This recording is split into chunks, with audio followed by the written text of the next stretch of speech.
우리 먼저 본문 말씀 읽었는데 이 말씀 한 번 더 확인해 봤으면 좋겠습니다. 신약에 있습니다. 에베소서 2장 8절에서 9절 말씀을 우리 한번 찾아볼까요? 좀 뒤에 있습니다. 앱이라고 되어 있을 텐데 에베소서 2장 8절에서 9절 말씀입니다. 전도사님이 아주 개인적으로 좋아하는 말씀인데 한번 확인해 볼게요. 에베소서 2장 8절에서 9절 말씀을 한번 읽어보도록 하겠습니다.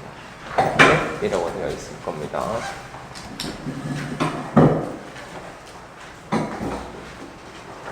전도사님이 가지고 있는 책으로 신약 311페이지 있습니다.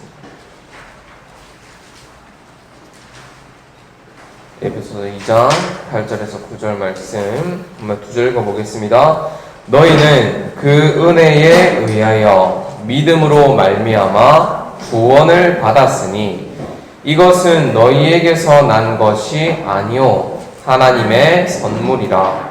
행위에서 난 것이 아니니 이는 누구든지 자랑하지 못하게 함이라. 아멘. 여러분 선물 받아봤죠? 생일이든 크리스마스든 기념일이든 선물을 받아봤을 겁니다. 선물을 줘본 적도 있습니까 혹시? 다른 사람 누군가에게? 여러분 선물을 줄 때 뭔가 대가를 바라고 주나요? 아니면은 그 사람을 향한 마음이 커서 주나요? 대가를 뭔가를 바라고 주진 않죠? 그렇죠? 선물을 주기 위해서는 우리 마음에 일단 이게 있어야 돼요. 그 대상자를 향한 사랑이 있어야 선물을 주고 싶은 마음이 생깁니다. 그렇죠? 싫어하고 증오하는 사람한테 선물을 주고 싶지는 않잖아요. 당연한 거죠.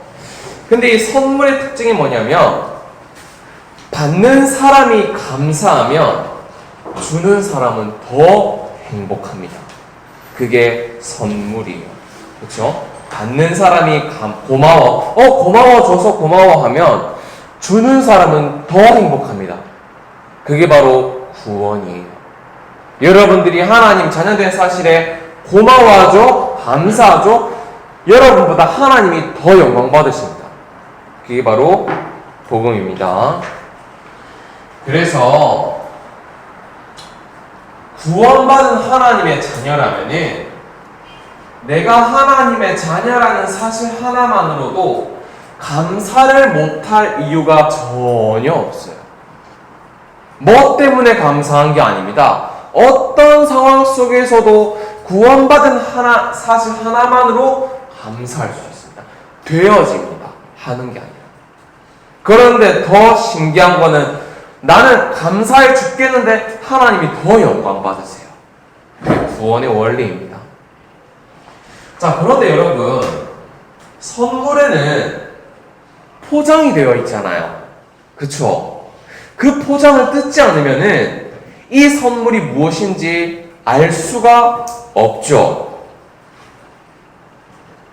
하나님이 주신 이 선물을 확인하지 못하면은 감사할 수가 없어요. 당연하겠죠? 선물이 뭔지도 모르는데 감사할 수 없으면은 그 반대 게 나옵니다. 여러분 혹시 삼불 압니까? 삼불. 우리 삼불 뭐냐? 첫 번째 불평, 두 번째 불만, 마지막 최종 세 번째 신앙. 이렇게 됩니다. 그럼 우리는 뭐 해야 될까요? 날마다 하나님이 주시는 선물을 확인만 하면 됩니다. 그러면 나머지는 되어지는 거예요. 근데 그 선물을 확인하지 못하면은 이렇게 살아가요. 이 산불 속에서 어떤 사람이든지 간에. 오늘 예수님께서 중요한 복음 사역에 대해서 가르쳐 주셨습니다. 오늘 우리가 17절에서 19절까지 본문 말씀을 확인했는데요. 그 앞에 1절부터 16절에 보면은 하나님께서 포도원 비유라는 비유를 알려주세요. 제자들에게. 이 포도원 비유는 이런 이야기입니다. 하늘나라에 대한 비유인데요. 포도원에 주인이 있어요. 주인이 시장에 가서 놀고 있는 사람들한테 말합니다. 일할 거리 없는 사람들은 내 포도원에 와서 일을 하세요 라고 합니다. 그러면서 조건을 갈죠. 하루 일하면은 1데나리온을 드릴게요. 하루 일하면은 1데나리온을 드릴게요 합니다. 그런데 사람마다 일을 하는 시간이 달라요. 어떤 사람은 아침부터 와서 일하는 사람이 있고, 어떤 사람은 점심 먹고 와서 일하는 사람이 있고, 어떤 사람은 마지막에 와서 1시간만 일을 하는 사람이 있어요. 그리고 일을 마쳤어요. 그래서 사람들 돈을 받으러 갑니다. 그런데 똑같이 일을 한 게 아닌데 똑같은 값을 줍니다. 1데나리온씩. 그래서 성경에 보면은 지금 여러분들이 생각하는 것처럼 11절부터 12절에 보면 어떤 사람이 이 3불을 가지고 예수님께 와요. 아니, 나는 아침부터 와서 일을 했는데 1데나리온만 주고, 저기 저 사람은 아까 와가지고 1시간만 일했는데 1데나리온 받고, 이게 말이 됩니까? 따집니다. 여러분 맞죠? 그럴 수 있죠. 나는 하루 종일 일했는데 저 사람은 30분밖에 일 안 했어. 근데 똑같이 돈을 받아. 그러면은 불평, 불만 당연히 나오겠죠. 근데 예수님은 그 비유를 구원에 대한 비유를 합니다. 여러분 이런 생각 해봤어요 혹시? 마음껏 살다가 죽기 1분 전에 딱 구원받으면 안 되나? 그런 생각 해본 적 없습니까? 내 마음대로 막 살다가 그냥 죽기 1분 전에 예수 그리스도 믿고 구원받아서 천국 가는 거라. 그러면 어렸을 때부터 구원받은 사람이랑 똑같잖아요. 하늘나라 가는 거. 그쵸? 그럴 수 있잖아요. 그 똑같은 비유입니다. 전도사님은 이 사람 보면서 전도사님의 모습을 봤어요. 여러분, 하나님께서 말씀하셨잖아요. 하나님의 사랑을 받은 게 전부입니다. 근데 또 따져요. 아, 하나님 이거밖에 안 돼요? 나 내일 시험인데 오늘 예배드리고, 더 자야 되는데 오늘 또 아침부터 예배드리고. 어쩌면 이거 우리 모습일 수도 있어요. 예수님이 그걸 지적하신 겁니다. 너 지금 구원받아, 하나님이 너와 함께하는데 뭐가 더 필요한데, 이걸 지적하신 겁니다. 그러면서 그 뒤에 오늘 본문 말씀을 말하십니다. 내가 십자가에서 죽고 부활할 거야. 근데 그 말을 처음 하신 게 아니에요. 세 번째로 하신 말씀입니다. 세 번째라는 말은 무슨 의미죠? 앞에 몇 번 더 말했다고요? 2번 더. 내가 십자가에서 죽고 3일 뒤에 부활할 거야. 똑같은 말을 세 번째 했다니까요. 근데 또 이 제자들은 이 속에 있어요.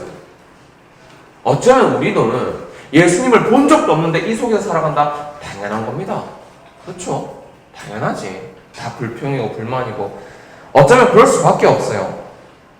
자, 예수님께서 세 번째로 부활을 말씀하시거든요.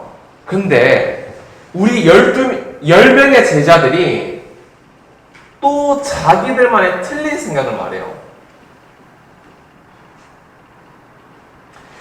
예수님께서 이 말씀을 하시고 나서 어떤 어머니가 2 아들을 데리고 옵니다. 2 아들을 데리고 와서 예수님 갑자기 절을 해요. 그래서 예수님이 너 뭘 원하는데? 물어봅니다. 그러니까 이 어머니가 예수님, 저한테 2명의 아들이 있는데 이 아이들이 구원받아서 천국 가면은 첫 번째 아들은 하나님 왼쪽에 앉혀주시고 2번째 아들은 하나님 오른쪽에 앉혀주세요. 이렇게 말을 합니다. 그 말을 듣고 이 제자들이 아니 감히 우리가 거기 앉아 있어야 돼. 어떻게 너희 아들이 거기 앉아 있어? 따집니다. 예수님께서 또 제자들에게 말합니다. 그 뒤에 여러분 이 단어 혹시 아십니까? 세종로 들어봤어요. 세종로. 구원받은 하나님의 자녀는 내가 구원받았다는 사실이 믿어지면 더 낮아집니다. 더 고개 숙입니다. 이 말은 무조건 참아라, 양보하란 말이 아니에요. 얼마나 내가 하나님의 자녀에서 감사하면은 더 요구할 게 없어요. 더 달라는 게 너무 미안할 정도로. 그게 바로 세종로입니다. 세종로는요, 주인이 노예의 발을 씻겨주는 거예요. 이런 말이 돼요? 노예가 주인의 발을 씻겨줘야지 주인이 노예의 발을 씻겨준다니까요. 그 자세가 바로 세종로입니다. 이렇게 돼야 여러분 현장이 보여요. 이 자세가 안 되면 우리 또 따집니다. 이 속에서 왜 나는 이거밖에 안 되지? 왜 나는 이 현장에 있어야 되지? 다른 현장 가면 안 되나? 이 속에 있습니다. 근데 구원이 보이면 이 자세로 되어져요. 이때부터 전도는 되어집니다. 이전까지 절대 전도 안 돼요. 결론입니다. 우리 아까 말했죠. 하나님이 주신 선물을 뜯어보지 않으면은 이 세 가지 불이 나온다고. 그러면은 우리 질문해야죠. 어떻게 포장 뜯냐? 하나밖에 없습니다. 하나님이 주신 선물의 포장을 뜯는 방법은 예배밖에 없습니다.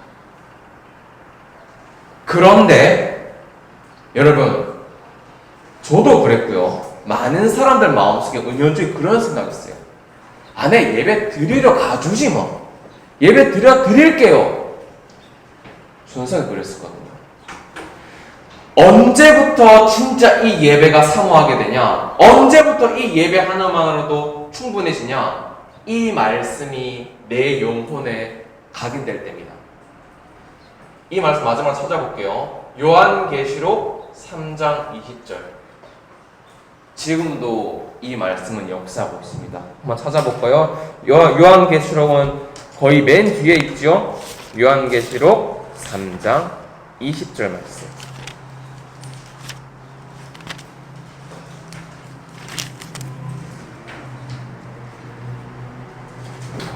전도사님이 가지고 있는 성경으로 신약 403페이지입니다.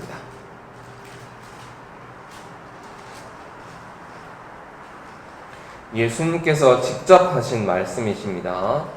요한계시록 3장 20절 한 절의 말씀을 함께 고백해 보도록 하겠습니다. 볼지어다 내가 문 밖에 서서 두드리노니 누구든지 내 음성을 듣고 문을 열면 내가 그에게로 들어가 그와 더불어 먹고 그는 나와 더불어 먹으리라. 아멘. 지금도 예수 그리스도께서는 저와 여러분들의 마음의 문을 두드리고 있습니다. 그 날마다 그 문을 열어주는 시간이 바로 예배 시간입니다. 여러분들에게 정말 그 마음의 문이 열릴 때 내 인생에 이것보다 가치 있는 것은 없게 됨을 알게 될 거예요.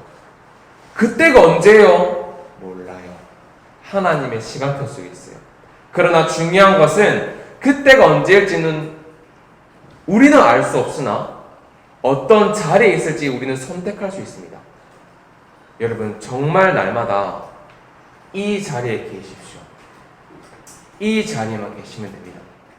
그러면 어느 날 이 세 가지는 싹 사라지고 내 속에 이게 남아있어요. 그걸 보고 은혜라고 합니다. 어제 초등신학원 때 윌리엄 캐리라는 증인을 봤습니다. 윌리엄 캐리라는 사람은 인도를 선교한 위인인데요. 이 사람 또한 오랫동안 신앙생활을 했지만 처음부터 예수 그리스도가 믿어진 것은 아니었어요. 이 사람도 실수가 많았고 단점이 많았습니다. 그런데 자기 주변에 친구가 있었는데 존이라는 친구가 있었어요. 이 존이라는 친구가 옆에 있는 이 윌리엄 캐리가 볼 때 너무 항상 기뻐 보이는 거야. 너무 행복해 보이는 거야. 이 비밀이 뭘까를 하다가 어느 날 한마디를 던집니다. 야, 윌리엄, 나랑 같이 예배 드리러 안 갈래? 한마디를 던집니다. 거기에 이 윌리엄 캐리가 감동을 받아서 예배를 드리러 가고, 그 예배 때 선포된 메시지가 은혜가 되어서 예수 그리스도를 인격적으로 만나게 됩니다. 그 이후부터 이 윌리엄 캐리는 인도라는 선교에 도전하게 되고, 이 윌리엄 캐리가 사후 죽고 나서 전 세계에 근대 선교의 문이 열리게 돼요. 여러분이 언제 어떻게 예수 그리스도가 주인을 모실지는 아무도 모릅니다. 그러나 믿어질 때 하나님이 역사하시면 여러분의 인생은 영원한 작품이 되어지는 거예요. 윌리엄 캐리를 부러워할 필요는 없습니다. 여러분들이 지금 이 예배드리는 자리에 있는 게 다 받은 겁니다. 전사님은 항상 강조할 거예요. 믿어지는 거 우리 실력이 아니다. 그러나 선택할 수 있다. 어느 자리에 있을 것이다. 항상 이 자리에 서서 이번 한 주간도 이 세 가지 불이 오겠지만 한 번이라도 하나님의 사랑에 대한 감사를 체험하는 우리 초등부 되기를 예수님의 이름으로 기도합니다. 이제 기도하고 메시지를 마치겠습니다. 구원은 하나님의 선물입니다. 하나님, 이 선물을 예배를 통해서 날마다 확인할 수 있는 은혜의 은혜를 더하여 주시옵소서. 사단은 불평, 불만, 불신앙을 통하여서 하나님의 은혜를 모르게 합니다. 그러나 여기 모인 초등부 한 명을 통하여서 하나님이 우리 초등부에 붙여준 많은 영혼들에게 하나님의 선물을 널리 전하는 증인들이 될 수 있도록 은혜를 더하여 주시옵소서. 살아계신 예수 그리스도 이름으로 기도합니다.